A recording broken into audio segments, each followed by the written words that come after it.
Okay, dialysis और may be known as hemodialysis का ये पूरा डायग्राम आपको मेरी ये उंगली देखनी है, जहाँ जहाँ मैं फिराता जा रहा हूँ आपको वहाँ वहाँ ध्यान देना है। ठीक है, डायग्राम आपको बहुत ही सिंपल है कि इसमें कुछ भी नहीं है। ठीक है, देखो, जब किसी की पर्सन की किडनी फेल हो जाती है, मैंने kidney gets fail due to any reason, due to high blood pressure, due to high blood sugar, due to injury और एनीथिंग, ठीक है ना, the kidney is not functioning properly, so every day the amount of toxic waste is being released inside the blood. Blood में तो toxic waste का level बढ़ रहा है, और वो टॉक्सिक वेस्ट आपके बॉडी में रहेगा तो नोजिया, उल्टियाँ, चक्कर आना, और सीधे आपको धीरे धीरे क्या आप कोमा में चले जाओगे। एंड सिंपली आप एक, अगर डायलिसिस नहीं हो तो 1 वीक के अंदर पर्सन की डेथ हो सकती है अगर वो सीरियस कंडीशन में है। तो ये डायलिसिस क्यों जरूरी है? क्योंकि आपकी किडनी वो काम नहीं कर पा रही है, वो किसे करनी पड़ेगी? मशीन को, जिसका नाम है डायलिसिस मशीन, या इसीलिए से वो किडनी मशीन भी कह सकते हैं। ठीक है, क्योंकि ये किडनी का काम करेगी।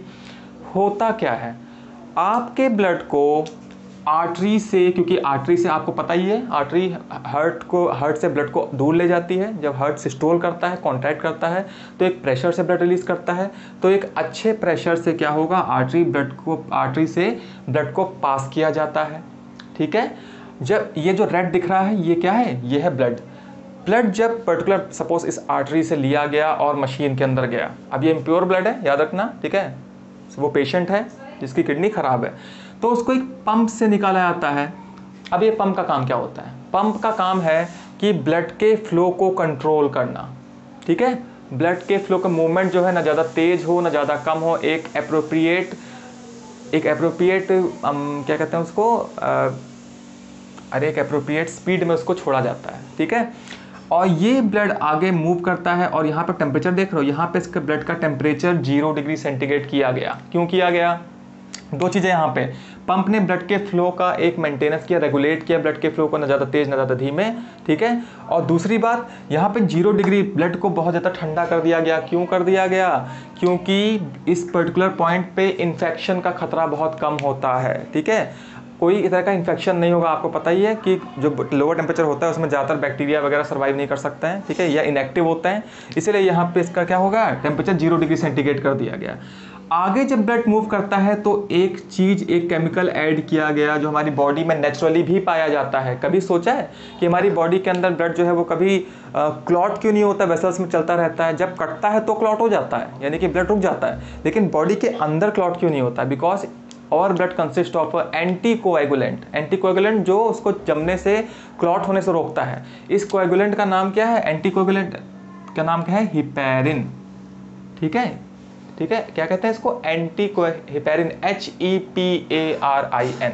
ये एक एंटी कोएगुलेंट है जो हमारी बॉडी में पाया जाता है, जो ब्लड को वेसल्स के अंदर ही जमने या क्लॉट होने से रोकता है। ठीक है, दूसरी बात एक बात और, कि ब्लड जो होता है वो यहाँ पे 0 डिग्री सेंटीग्रेड पे जम नहीं जाएगा। ये ब्लड है, इसमें कोलॉइड्स होते हैं, पानी नहीं है जो आसानी से जम जाएगा। ठीक है, ब्लड जो होता है हमारी बॉडी के अंदर क्यों नहीं जमता? ज़्यादातर जो लोग होते हैं वो बहुत ही ठंडे एरियाज में रहते हैं, -30 -40 पर रहते हैं, उनके अंदर भी ब्लड क्लॉट नहीं होता, क्योंकि हम क्या है, हम वार्म ब्लडेड एनिमल्स हैं। एनवायरनमेंट के हिसाब से हम अपने टेम्परेचर को तो चेंज नहीं कर सकते, लेकिन हम अपने बॉडी के अंदर हीट जनरेट कर सकते हैं ज़्यादा। ठीक है, क्यों? आपको याद होगा रेस्पिरेशन में मैंने बताया था, हीट एनर्जी रिलीज होती है, और वो जब भी रेस्पिरेशन होता है तो ये हीट एनर्जी हमको इस पर्टिकुलर एनवायरनमेंट में, किसी भी तरह के एनवायरनमेंट में रहने के लिए हमारी हेल्प करती है। अब बिल्कुल -180 पर चले जाओगे तो बात दूसरी है। ठीक है, लेकिन -30 -40 पर इंसान सर्वाइव करता है। तो ये 0 डिग्री सेंटीग्रेड पर ब्लड आके मूव करता है, हिपैरिन में ज़्यादा मिला दिया जाता है ताकि ब्लड बॉडी के बाहर आएगा अगर, ठीक है, तो आउटर एनवायरनमेंट में वो क्लॉट ना हो जाए। उसकी मोबिलिटी यानी कि उसके चलना बनता रहे, वो इन चैम्बर से होके जाएगा। अब देखो, ध्यान देना मेरी बात पे, ये पूरा जो है, ये ब्रांचेस, ये काला जो ब्लैक रंग से मैंने, और रेड जो लाइन जा रही है, रेड ब्लड है, और ये वो ब्रांचेस जिससे ब्लड होके बाहर जाएगा। ये जो आपको ग्रीन से दिखाया गया है, ठीक है, ये एक चैम्बर है, और इस चैम्बर के अंदर भरा क्या हुआ है? डाइलसेट या डायलाइजिंग सॉल्यूशन। ठीक है, ब्लड आपका इन पर्टिकुलर चैम्बर्स के अंदर जा रहा है। ये सेपरेट किससे? ये अलग है और ये ग्रीन अलग है। ठीक है, और यहाँ पे क्या हो रहा है? ये बाहर जो इन्वायरमेंट दे रखा है वो ऐसा है कि इसमें यूरिया का कंसंट्रेशन, यूरिक एसिड का कंसंट्रेशन, अमोनियम आयन का कंसंट्रेशन वगैरह बिल्कुल नहीं है।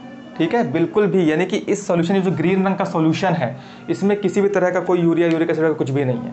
ठीक है, जितने हार्मफुल सब्सटेंस है वो कुछ भी नहीं है। अब ये बताओ मेरे को कि जब ब्लड मूव कर रहा है तो इसमें तो बहुत ज़्यादा है क्या, यूरिया, ठीक है ना, अमोनियम आयंस यानी कि हार्मफुल टॉक्सिक सब्सटेंसेस बहुत ज़्यादा हैं।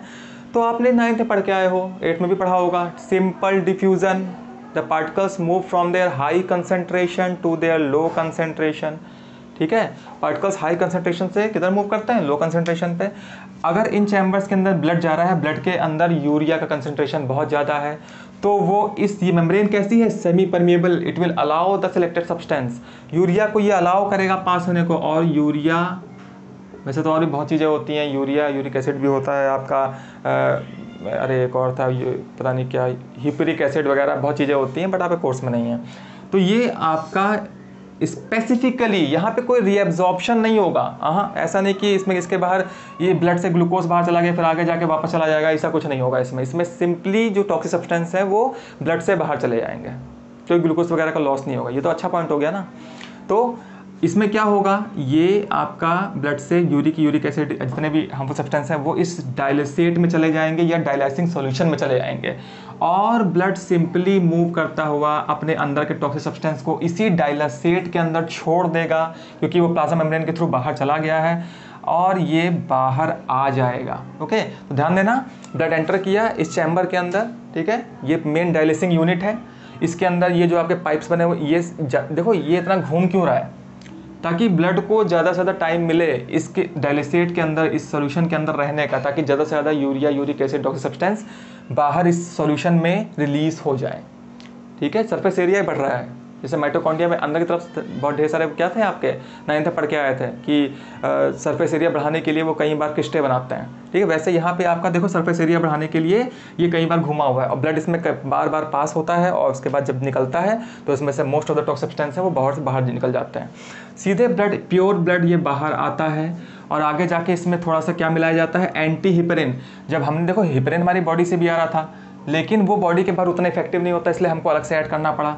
जब ये आगे जाएगा तो इसमें हिपरिन बहुत ज़्यादा होगा, तो हमको इसमें क्या करना, मिलाना पड़ेगा एंटी हिपरिन, क्योंकि हमारी बॉडी के अंदर ऑलरेडी हिपरिन प्रेजेंट है। तो जो हमने आर्टिफिशियली मिलाया था हिपरिन को, उसको उसके इफेक्ट को नलीफाई करना होगा, ख़त्म करना होगा। तो यहाँ पे हम एंटी हिपरिन मिलाते हैं। अगेन हम इसके टेम्परेचर को रेगुलेट करके बॉडी के टेम्परेचर के पास लेके आते हैं। ऐसा ना हो कि 0 डिग्री सेंटीग्रेड पे चल रहा था और बिना तुमने या तो टेम्परेचर को वापस बॉडी के टेम्परेचर से मैच किए बिना अंदर एकदम से ब्लड अगर आपके अंदर चला गया तो आपकी तो सडन डेथ हो सकती है इसके वजह से, ठीक है, मतलब पेशेंट्स की, ठीक है। तो क्या होगा आपका, ये टेम्परेचर 37 डिग्री बॉडी टेम्परेचर,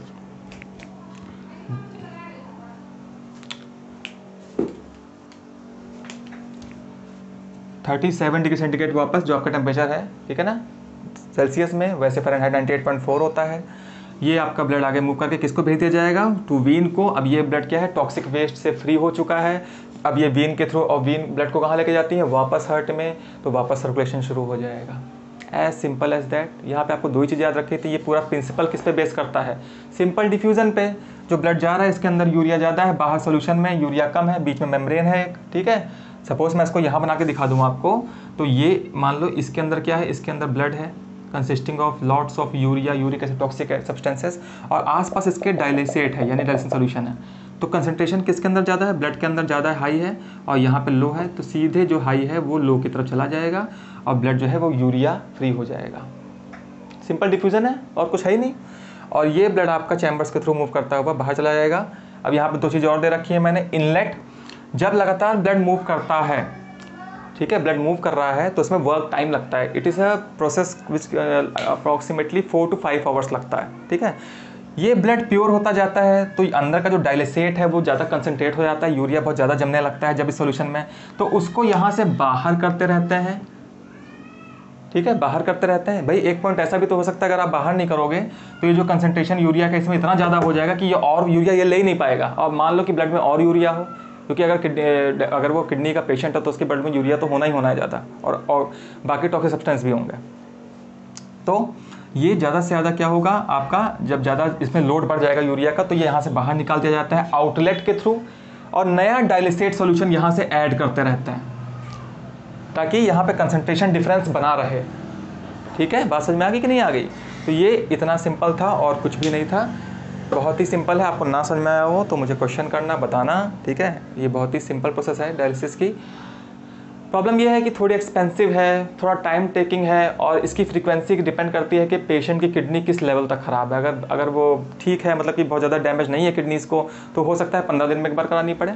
अगर बहुत डैमेज है तो हो सकता है कि 7 दिन में एक बार, और ज़्यादा डैमेज है तो 7 दिन में 3 बार हो सकता है। मेरी मौसी की लड़की थी, उसको होता था, मतलब अक्सर 2-3 दिन में एक बार होता था। और अगर उससे भी ज़्यादा बहुत ज़्यादा है, मतलब कि बिल्कुल ही किडनी काम करना बंद कर दिया है, तो ये पर डे भी हो सकता है। लेकिन ये ऐसा नहीं है कि आपने इधर से खोसा, इधर ब्लड गया और इधर प्योर होकर सीधे आ गया। बहुत ढेर सारी दवाइयाँ, बहुत ढेर सारे इंजेक्शंस देने पड़ते हैं। ये जो मैं आपको दिखा रहा हूँ ना, हिपेरिन पंप, ये सब बहुत पेनफुल भी होता है, क्योंकि मैंने खुद देखा है। तो जब हम डायलिसिस कराते हैं तो आई थिंक कि 2 साल 2.5 साल के बाद में हम ये कराने लायक भी नहीं रह जाते हैं, ठीक है। इसीलिए हम कहते हैं कि लॉन्ग टर्म सोल्यूशन जो है वो किडनी ट्रांसप्लांट होता है, क्योंकि जो बात हमारे शरीर के अंदर नेचुरली प्रेजेंट है, जो फिल्टरिंग यूनिट भगवान ने हमको दी है, उसकी जगह ये पूरी ज़िंदगी भर नहीं ले सकता, ठीक है। तो दिस इज़ द डायलिसिस, और नेक्स्ट हमारा टॉपिक होगा रिप्रोडक्शन, नेक्स्ट चैप्टर।